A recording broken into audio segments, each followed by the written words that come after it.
আরবিতে একটি মাস এখন চলছে, এই মাসের নাম কি আপনারা কেউ জানেন? শাবান। নবীজি সাল্লাল্লাহু আলাইহি ওয়াসাল্লাম শাবান মাসে কখনো কোনো মজলিসে যদি বসতেন, শাবান মাস সম্পর্কে এবং রমাদান মুবারক সম্পর্কে একটি দুটি কথা উম্মতের সামনে পেশ করতেন। তা না হলে নবীজি বলতেন যে এই মজলিসটা হয়ে যায় আকতা, অর্থাৎ অপরিপূর্ণ। আমরা চাই না এত চমৎকার আয়োজন, এই আয়োজনটা অপরিপূর্ণ থাকুক, ঠিক কি না? আজকে ইংরেজিটাই বলি, ইংরেজি মাস কয় তারিখ আজকে? 6 তারিখ, 6 ফেব্রুয়ারি। ইনশাআল্লাহ লাইলাতুন নিসফি মিন শাবান, অর্থাৎ রমাদানুল মুবারকের আগে যেটাকে আমরা শাবানের মধ্য রজনী অথবা শবে বরাত বলি, এটা হচ্ছে 14ই ফেব্রুয়ারি।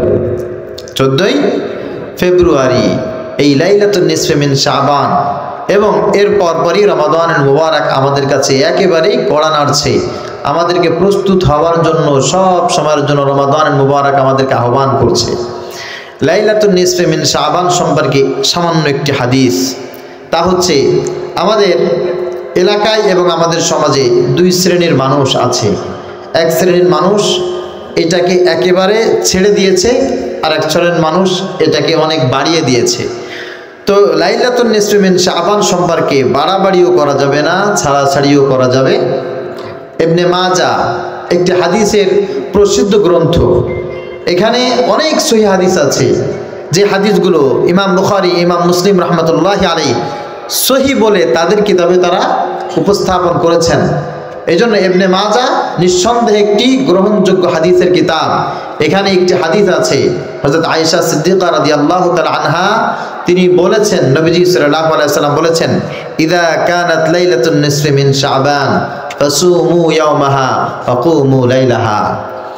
আমার উম্মতেরা, যদি তোমাদের হায়াতের জিন্দেগির ভিতরে তোমরা লাইলাতুন নিসফি মিন শাবান পেয়ে যাও, অর্থাৎ আমি আরেকটু ওপেন করে বলি, শবে বরাত যদি তোমরা পাও, তাহলে তোমাদের একটা করণীয় কাজ থাকবে, তোমরা দিনের বেলা রোজা রাখবে এবং রাতের বেলা তোমরা কিয়াম করবে, অর্থাৎ রাত্র জাগ্রত হয়ে আল্লাহর গোলামিতে রাত গুজরান করবে। সুবহানাল্লাহ। শুধু তাই না, আয়েশা সিদ্দিকা রাদিয়াল্লাহু তাআলা আনহা বলেন, নবীজি সাল্লাল্লাহু আলাইহি ওয়াসাল্লাম বলেছেন, আল্লাহ তাআলা প্রতিদিনই তার বান্দার জন্য তিনি আসমান থেকে একটু নিচে আসেন, বান্দাকে ডাকেন, তারপরে ওই রাত্রে বিশেষ করে আল্লাহ পাক রব্বুল আলামিন প্রথম আসমানে বান্দার নিকটবর্তী হয়ে যান।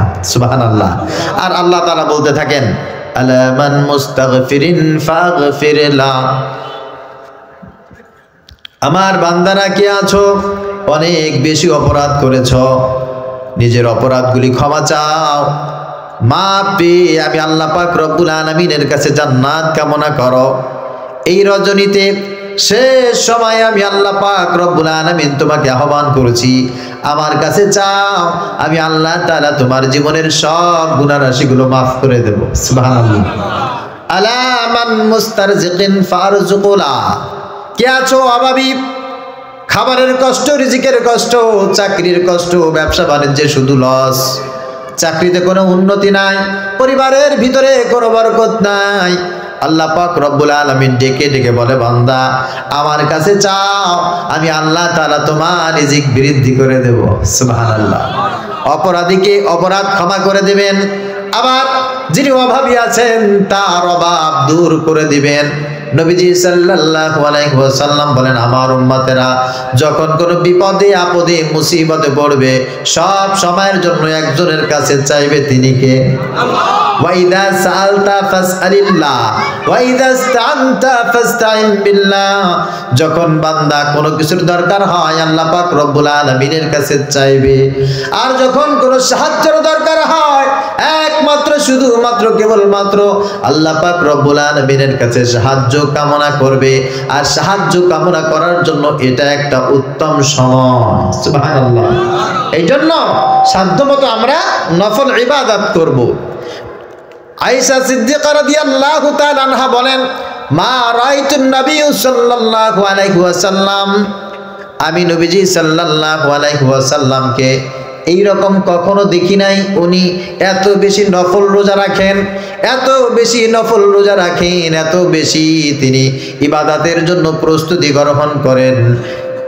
ইল্লা শাবান, শুধুমাত্র শাবান মাস ব্যতীত। এই মাসে নবীজি সাল্লাল্লাহু আলাইহি ওয়াসাল্লাম সবচাইতে বেশি নফল ইবাদত করতেন, সবচাইতে বেশি নফল রোজা রাখতেন। এই জন্য আমরাও যে এই মাসে বেশি বেশি রোজা রাখবো, বেশি বেশি ইবাদত করব, এতে কোনো সন্দেহ নাই। এই জন্য এইরকম না করতেই হবে, এইরকম না, বরঞ্চ প্র্যাকটিস করতে হবে। Practice makes a man perfect. একজন মানুষকে যোগ্য করে, দক্ষ করে প্রশিক্ষণ, প্র্যাকটিস। তো আপনি যদি এই মাসে বেশি বেশি রোজার প্র্যাকটিস করতে পারেন, তাহলে রমাদানের মুবারকের রোজাগুলি আপনার জন্য প্রশিক্ষণ প্রাপ্ত সৌন্দর্য কমপ্লিট হাট করে দেবেন একজন, তিনি কে? আল্লাহ। এইটা আপনি পালন করবেন। আবার অনেকে মোটে বলে না লাইলাতুন নিসফি মিন শাবান, শবে বরাত বলতে কিছু নাই, এটাও ঠিক নয়। আবার অনেকে এই দিন উপলক্ষে হালুয়া, রুটি ইত্যাদি আছে না নাই? আবার অনেকে বলে কি গোসল টোসল করে একেবারে সেই রাতে খুব আতর সেট মাখায়, সারা বছর নামাজ নাই কালাম নাই, ওই রাত্রে বিশেষ দিনে চলে যা, তাই না? তাদের টার্গেট হচ্ছে এই রাত্রে ফেরেশতারা রিজিক লাগবে। এইটাও বাড়াবাড়ি, এইটাও বাড়াবাড়ি। একেবারে বাড়াবাড়িও করবেন না, আর একেবারে ছাড়াছাড়িও করবেন না। যেটা আছে কিছু ইবাদত করবো তো ইনশাআল্লাহ, রাগ করলেন নাকি? এটা বলা দরকার, যেহেতু একেবারে শাবান মাস আমাদের সন্নিকটে, বলা কিছু দরকার। আল্লাহ পাক রব্বুল আলামিন আমাদেরকে আমল করার তৌফিক দান করুন, সকলে বলি আল্লাহুম্মা আমিন। প্রিয় হাজিরিন, আমাদের মাহফিলটা আজকে বাজারে, এই বিষয়ে একটু ছোট্ট মেসেজ। নবীজি সাল্লাল্লাহু আলাইহি ওয়াসাল্লাম বলেছেন, আহাব্বুল বিলাদি ইলাল্লাহি মাসাজিদুহা, আল্লাহ পাক রব্বুল আলামিনের কাছে সবচাইতে উত্তম যে জায়গাটি, সেই জায়গার নাম কি? মসজিদ। ওয়া আবগাদুল বিলাদি ইলাল্লাহি আসওয়াকুহা, আর আল্লাহর কাছে সবচাইতে অপছন্দের যেই জায়গা সেটা হচ্ছে বাজার। সেটা কি? বাজার। এটার কিছু কারণ আছে, কারণটা আজকে বলার দরকার নেই। যে বিষয়টা আমি বলবো তা হচ্ছেই, খারাপ জায়গায় ভালো কাজ করা অনেক কঠিন না সহজ? কথা বলেন। কওমি মাদ্রাসায় যারা পড়াশোনা করে, এদের ঈমান সংরক্ষণ করা অত্যন্ত সহজ। এদের যৌবন সুরক্ষিত থাকে, এদের যৌবনে কাদা লাগে না, এদের চরিত্র বেশিরভাগ সময় সুন্দর থাকে। ইল্লা মাশাআল্লাহ, মক্কায় তো গাধাও পাওয়া যায়, যদি শয়তান একটা থাকে ভিন্ন কথা। কিন্তু মাদ্রাসায়, ইবতিদায়ী মাদ্রাসা বলেন, আলিয়া মাদ্রাসা বলেন, কওমি মাদ্রাসা বলেন, primary school, high school, college, university, শিক্ষা কেন্দ্র যত জায়গায় আছে, আলহামদুলিল্লাহ কওমি মাদ্রাসার পরিবেশটা ভালো না খারাপ? সেখানে ফ্রি মিক্সিং নাই, সেখানে যৌথ শিক্ষা নাই, সহশিক্ষা নাই।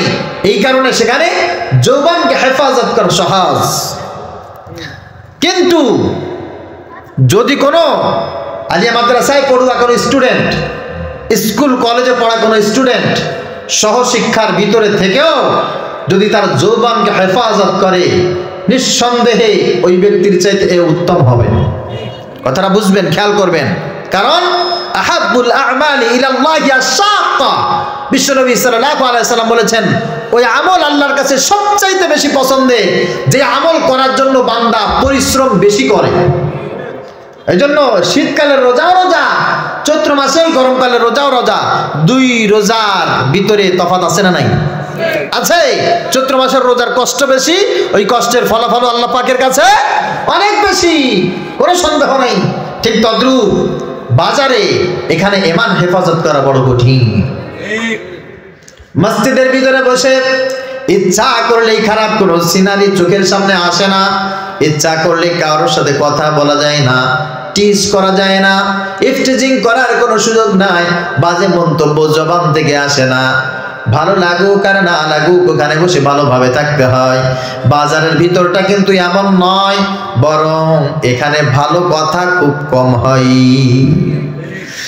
চিটারি বাটপারি ধান্দাবাজি 6-9 যেটা বলে, এটাই হচ্ছে বাজার।